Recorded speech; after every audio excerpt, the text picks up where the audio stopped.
This video is sponsored by WeCard.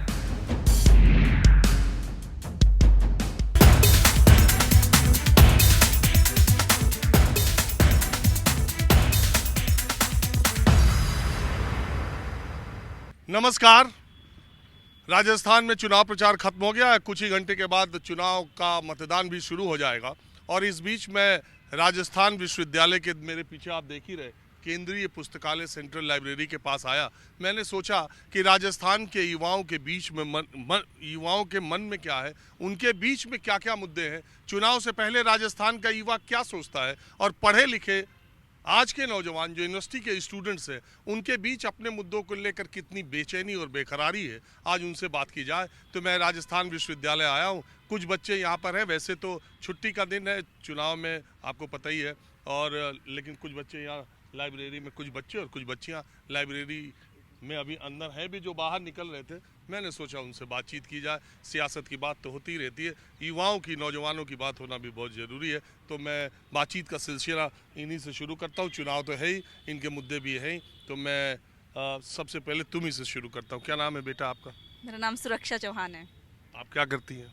मैं महारानी महाविद्यालय से बीए तृतीय वर्ष की छात्रा हूँ। संस्कृत की हो क्या? नहीं, हिंदी साहित्य। वो जो बीए तृतीय वर्ष तुमने बोला था, हम समझ गए हिंदी या संस्कृत में से होगी।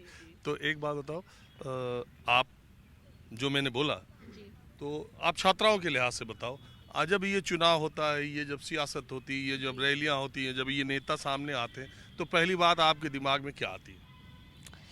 पहली बात तो यही आती है कि जो भी नेता हम चुने अपने क्षेत्र में ये देखें कि वास्तव में ये नेता जनता के बीच में कितना आता है और अपने मुद्दे कितना उठाता है। जो रैलियाँ है ये सब तो बाहरी दिखावा है, लेकिन वास्तव में अगर मन से सोच कर देखें ना तो उस नेता की छवि अपने आप पता चल जाएगी कि वो कैसा सोचता है और विकास के लिए क्या क्या सोचता है। तो ऐसे तो नेता बहुत ही कम है। I really like it, yeah. Stabiliser का खर्चा? टॉप एंड एलईडी टीवी है, स्टेबलाइजर की जरूरत ही नहीं है। अच्छा, फिर तो उसकी जरूरत पड़ेगी। इतनी महंगी टीवी लेकर स्टेबलाइजर नहीं लोगे तो फिर प्रार्थना की जरूरत तो पड़ेगी ही ना। सिर्फ एक फ्लक्चुएशन आपकी महंगी एलईडी टीवी के पार्ट्स को डैमेज कर सकता है। उसे सुरक्षित रखें वी-गार्ड स्टेबलाइजर के साथ। V-Guard, India's number 1 stabiliser. जी बिल्कुल, ऐसे नेता बहुत ही कम है, लेकिन जो बहुत ही कम है ना उनको अपने स्वार्थ के वश जनता आगे आने भी नहीं देती। तो सबसे पहले खुद की जागरूकता आवश्यकता है। आज हम युवा है तो अब जो भी विश्वविद्यालय में है उनको अपने क्षेत्र में वोट देने अवश्य जाना चाहिए और हम युवा ही ऐसे नेताओं को आगे ला सकते हैं। अच्छा, ये मौजूदा जो राजस्थान का चुनाव हो रहा है, इसमें आपका क्या कहना है? राजस्थान का चुनाव है, दोनों ही पार्टी मतलब अच्छी पहल है दोनों की और दोनों ही बराबरी में है। लेकिन पार्टी के आधार पे न हो कि नेताओं के व्यक्तित्व के आधार पर अगर चुनाव हो तो राजस्थान का भविष्य निश्चित ही उज्जवल रहेगा। और पार्टी के आधार पर? पार्टी के आधार पर टिकट्स कई बार राजनीतिक स्वार्थों के चलते भी दिए जाते हैं, तो ये मुख्य कारण है। बल्कि पार्टी के आधार पर भी अगर नेता अच्छा हो तो कोई दिक्कत नहीं है। वोट तो अच्छे नेता को ही दिया जाना चाहिए, ना कि पार्टी को। ये अशोक गहलोत की सरकार ने युवाओं के लिए कैसा काम किया? जहाँ तक मुझे लगता है काम किया है और मुझे भी इसके बहुत से फायदे हुए हैं और इसके फायदे धरातल पर देखने को मिले हैं। वास्तविक धरातल पर फायदे देखने को मिले हैं ये जो योजनाएं। जी बिल्कुल। तो बहुत लोग तो कहते हैं ये पर्चा लीक युवाओं का ये तमाम मामला उनके ऊपर लगता है, सरकार के ऊपर। ये सब तो हर सरकार में होते हैं, कोई विशेषकर उन्हीं में थोड़ी। आप बताइए, आप क्या करते हैं? जी, मेरी अभी बीपीएड हुई है, बैचलर ऑफ फिजिकल एजुकेशन। हाँ, मैं समझ गया। तो इसकी वैकेंसी आपकी राजस्थान में कैसे आ रही है? इसकी क्या फ्रीक्वेंसी है वैकेंसी की? जी, अभी निकाली है 5000 वैकेंसीज। अभी चुनाव जब आया था? जी नहीं, चुनाव से पहले प्रक्रिया पूरी हो गई और ज्वाइनिंग भी मिल गई है उनको। तो अच्छी वैकेंसीज आएगी इस बार, काफ़ी अच्छी वैकेंसी आई। तो एक परसेप्शन बना था दोनों सरकारों के खिलाफ। मैं एक बार आया था, धौलपुर में था, वहाँ पुलिस की भर्ती के लिए बच्चे दौड़ रहे थे। तो वो कह रहे थे कि जब चुनाव आया तो 7000 भर्ती आई है, अशोक गहलोत की सरकार में भर्तियाँ बहुत कम आई हैं और पर्चा लीक और ये जिसकी चर्चा हमेशा होती रहती। इसका युवाओं में कितना असर है? युवाओं में ये देखा जा रहा है कि वैकेंसियाँ तो काफ़ी निकाली है गवर्नमेंट ने, लेकिन ये चीज़ देखने को मिली है कि पेपर लीक काफ़ी हुए हैं और उसका एक ही है कि ये इसका कोई सोल्यूशन नहीं है। इसका सोल्यूशन ना बीजेपी के पास है, ना कांग्रेस के पास है और ना किसी और सरकार के पास है। आप अच्छी तरह जानते होंगे कि एमपी के अंदर भी पटवारी जो वैकेंसी हुई थी उसके अंदर भी काफ़ी सारे टॉपर एक ही कॉलेज से। सारे टॉपर एक ही हुए हैं, तो वहाँ पे भी बीजेपी की गवर्नमेंट है। उसी के साथ में सेंट्रल गवर्नमेंट के अंदर आप देखिए नेट जेआरएफ हो गए, 1-1, 2-2 लाख रुपए देके आपकी नेट जेआरएफ निकल जाती है। उसके साथ में दिल्ली पुलिस हो गई, एसएससी सीजीएल हो गए, इसके आदि केसेस हैं जो देखने को मिलते हैं हमारे को। तो इसका यही है कि हमें कोई सोल्यूशन नहीं मिल रहा है, किसी भी गवर्नमेंट के द्वारा ये प्रूव नहीं किया गया कि हमारी गवर्नमेंट है, इन्होंने 5 साल सरकार चलाई है और यहाँ पर अच्छे से मतलब कंडक्ट कराए और कोई पेपर लीक नहीं हुआ है। तो कांग्रेस भी इसने कोशिश की है, इसने जैसा कि अभी सीएम गहलोत कहते हैं कि हमारी सरकार ने सबसे कठोर कानून बनाया है और जो भी अपराधी यदि पेपर लीक में संलिप्त पाया जाता है तो उसको आजीवन कारावास की सज़ा का प्रावधान किया गया है। तो ये इन सब यदि ओवरऑल यदि अवलोकन किया जाता है तो देखा जाता है भी इस तरफ कोशिश कर रही है गवर्नमेंट, लेकिन इसमें और भी अधिक करने की ज़रूरत है। अच्छा, ये जो राज और रिवाज की बात होती है राजस्थान में, आपको क्या लगता है? जी, जब तक हमारी चुनाव की प्रक्रिया को देखते हो, जब तक हमारा मतलब इसको राजनीति को देखने का नज़रिया हुआ है, 4-5 साल हुए हैं लगभग, जब से 2018 में हमने फर्स्ट इलेक्शन में वोटिंग की थी, तो उसके आधार पे हमने पिछले 5 साल कैसे थे उसका हमने अवलोकन नहीं किया था। लेकिन जिस हिसाब से बताया जाता है भाई कि इस बार अच्छी वैकेंसी आई है और राजस्थान में काफ़ी विकास हुआ है, जैसे चिरंजीवी योजना हो गई, काफ़ी योजनाएं हैं जिसने ग्राउंड लेवल पर काम किया है। तो और आप क्या करते हैं? मैं यहाँ पढ़ता हूँ, वेस्ट डिपार्टमेंट कॉमर्स से, और अभी 4th सेम है हमारा, और अभी चल रही है पढ़ाई। असिस्टेंट प्रोफेसर की भर्ती आई हुई है तो उसकी तैयारी चल रही है अभी। ये अच्छा, मैं ट्रेन में था कल, किसी पैसेंजर ट्रेन में था, तो एक छात्र कह रहा था कि इसी 5 सालों में असिस्टेंट प्रोफेसर की भर्ती 2 बार आई, बाकी 5 सालों में 1 बार आती थी। वो सही कह रहा था, गलत कह रहा था? नहीं, सही कह रहा था। ये असिस्टेंट प्रोफेसर की भर्ती आने में टाइम लग जाता है, कम से पिछली बार आई थी 2021 में, 21 में आई थी, और अब आई है 2023 में, तो 2 साल का या 3 साल का गैप तो लग ही जाता है ये असिस्टेंट प्रोफेसर की भर्ती में। जो उसमें भर्ती हुई थी वो पारदर्शी हुई थी कि उसमें भी घपला घोटाला हुआ? घपला घोटाला तो वो तो अफवाह तो हर एक में ही होता है, लेकिन भर्ती हुई थी और उनको पोस्टिंग भी दी गई है इसी साल में, और इंटरव्यू के मध्य। आप गहलोत सरकार के 10 में से कितने नंबर दोगे? 10 में से हम देंगे 6।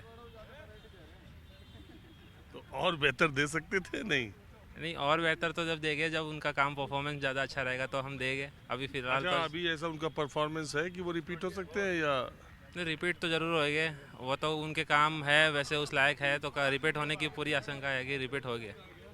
आपको क्या लगता है क्या चल रहा है चुनाव का मूड माहौल?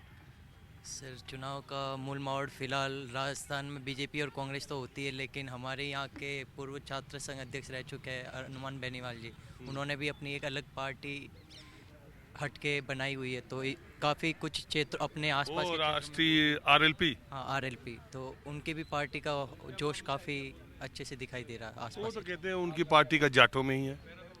नहीं, जाटों में सर लास्ट टाइम 3 आए थे, तो लास्ट टाइम 3 विधायक थे उनके राजस्थान में, तो जब भी उनकी जहाँ पे भी चुनावी रैलियाँ हुई है उन्होंने कहा है कि इस बार कुछ ना कुछ अच्छा करेंगे। और तो कुछ आपको लग रहा है कि इस बार राजस्थान के चुनाव में ये जो तीसरी ताकत है, थर्ड फोर्सेस, आज़ाद समाज पार्टी चंद्रशेखर की, हनुमान बेनीवाल की, बीएसपी और निर्दलीय, ये इम्पोर्टेंट भूमिका निभाएंगे? सर, ये भूमिका कहीं ना कहीं अपनी निभाएंगे भी, और कहीं अगर नहीं निभा पाएगी तो जो एक समीकरण होता है चुनाव का, उन समीकरण में कहीं ना कहीं जरूर उलटफेर करने में तीसरी पार्टी का हाथ जरूर होगा। किसी सिंगल को पार्टी को मेजॉरिटी मिल पाएगी कि नहीं? सर, वो तो मिलनी, तो जैसे अब कई ऐसे राजस्थान में ऐसे एरिया जहाँ बीजेपी का गढ़ कहा जाता है, कुछ ऐसे एरिया जो कांग्रेस का गढ़ कहा जाता है, और अगर वहाँ ये तीसरी पार्टी अगर घुसती है और वहाँ अगर उसका अच्छे से प्रभुत्व है तो वो जरूर, अगर खुद नहीं जीत पाएगी तो आपस में 2 का समीकरण जरूर बिगाड़ देगी। और आप क्या करती हैं? मैं LLB 1 फर्स्ट ईयर की स्टूडेंट हूँ यहीं पे। तो क्या आप वकील बनना चाहती हैं या जज बनना चाहती हैं? वकील बनना चाहती हूँ। जज नहीं? नहीं, क्योंकि उसमें बहुत कंपटीशन है। अरे कंपटीशन से क्या मतलब? लड़कियां तो बहुत जज हो रही है। अभी यूपी में यूपी PCSJ का रिजल्ट निकला, उसमें लगातार लड़कियां ही लड़कियां भरी थी। हाँ, वो तो है, पर अभी फर्स्ट ईयर ही है तो पहले इसको करके फिर देखना का। तो वकील बन के क्रिमिनल की वकालत करना चाहती हूँ, सिविल के? सिविल की, जो महिलाओं के ऊपर जो घरेलू मतलब हिंसा के मुद्दे होते हैं उनके ऊपर वकील बनना। अच्छा, बहुत अच्छा। तो ये महिलाओं पर हिंसा के, राजस्थान में महिलाओं के खिलाफ अपराध की बड़ी चर्चा होती रहती है कि बड़ा क्राइम रेट राजस्थान में गहलोत की सरकार में बहुत ज़्यादा हो गया और ये हो गया। आप कैसे देखती हो इसको? सर महिलाओं पे अत्याचार तो मेरे हिसाब से पूरे इंडिया में है, इंडिया का इशू है। जैसे अभी मणिपुर में हमने देखा तो वहाँ पे बीजेपी की सरकार है, वहाँ पे भी कुछ अच्छे हाल नहीं है महिलाओं के। तो वैसे ही यहाँ पे भी कुछ अच्छा हाल नहीं है। पर इसमें हम, मेरे हिसाब से एक सामाजिक मुद्दा है ये, इसको एक पॉलिटिकल मुद्दा से ज़्यादा बड़ा सामाजिक मुद्दा है कि हम सामाजिक रूप से किस स्तर पे जा रहे हैं पूरे इंडिया के अंदर। तो ये पैन इंडिया इशू है मेरे हिसाब से, ना कि किसी स्टेट या किसी डिस्ट्रिक्ट का या किसी एरिया का। ये तो तुमने बहुत अच्छी बात कही कि ये तो एक इंसान का इशू है, इंसानियत का इशू है कि भाई आदमी का स्तर कितना गिर रहा है। ये हम इससे थोड़ा ना जांचेंगे कि भाई एक एरिया में गिर रहा है कि दूसरे एरिया में उठ रहा है। वो तो पूरे इंडिया में हमको सोचने की ज़रूरत है कि हमारा समाज कहाँ जा रहा है, और उसको हम मतलब ये मान रहे हैं कि भाई बीजेपी में हो रहा है तो ठीक हो रहा है, कांग्रेस में हो रहा है तो ख़राब हो रहा है। तो आपको जवाब तो दोनों जगह देना पड़ेगा ना, कांग्रेस यहाँ पे भी देना पड़ेगा और मणिपुर में भी देना पड़ेगा और यूपी में भी देना पड़ेगा, सब जगह देना पड़ेगा। आपको लगता है कि मणिपुर के जो घटनाएं हैं और मणिपुर के जो हालात हैं उसमें सेंट्रल गवर्नमेंट को जो करना चाहिए था उसने किया? मेरे को उम्मीद थी हमारे प्रधानमंत्री से कि भाई वो कुछ बोलेंगे और वो शीघ्र बोलेंगे, लेकिन उन्होंने बोला नहीं। अब वो यहाँ पे आके बोल रहे हैं कि भाई है ना, आपके यहाँ महिलाओं के बारे में समस्या है, तो आप सिर्फ हमारे बारे में सिर्फ चुनाव आया है तो बोलने आए हैं क्या? वहाँ पे भी तो बोलते हैं आप। जब आपके महिला तो सब जगह एक ही होती है ना, और उसके साथ अत्याचार तो सब जगह एक ही है ना मेरे हिसाब से। तो फिर अब तुम्हारे हिसाब से राजस्थान में क्या होने वाला है और गहलोत सरकार का कामकाज आपको कैसा लगता है? एक लॉ स्टूडेंट अपना पूरा वकालत का नज़रिया के लिहाज से बताओ। मेरे हिसाब से तो सर हमने 5 साल जो 161 सीट आई थी बीजेपी की, वो भी देखा था कि बहुत प्रचंड बहुमत से आए थे, और उनका कार्यकाल भी देखा था। फिर 21 पे हो गए, फिर वापस ये इन्होंने सरकार बनाई। तो मेरे हिसाब से इस बार, मैंने 3-4 चुनाव देखे हैं, इस बार सबसे मतलब विचित्र ये चुनाव है, क्योंकि इसके अंदर है ना, मेरे को किसी की हवा नहीं लग रही। वरना हम पहले बोल देते थे कि भाई ये तो जा रहा है और ये तो आ रहा है।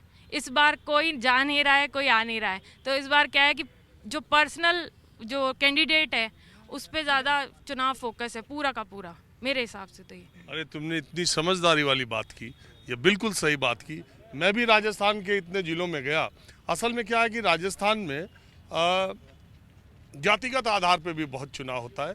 लोग बिहार और उत्तर प्रदेश में जाति की बात करते हैं, लेकिन राजस्थान की 4 जातियों में इतना जातिवाद के आधार पर वोट पड़ता है, मीणा, गुजर, राजपूत और जाट, कि उसमें कई बार आप समीकरण भांपने में कामयाब नहीं होते हैं।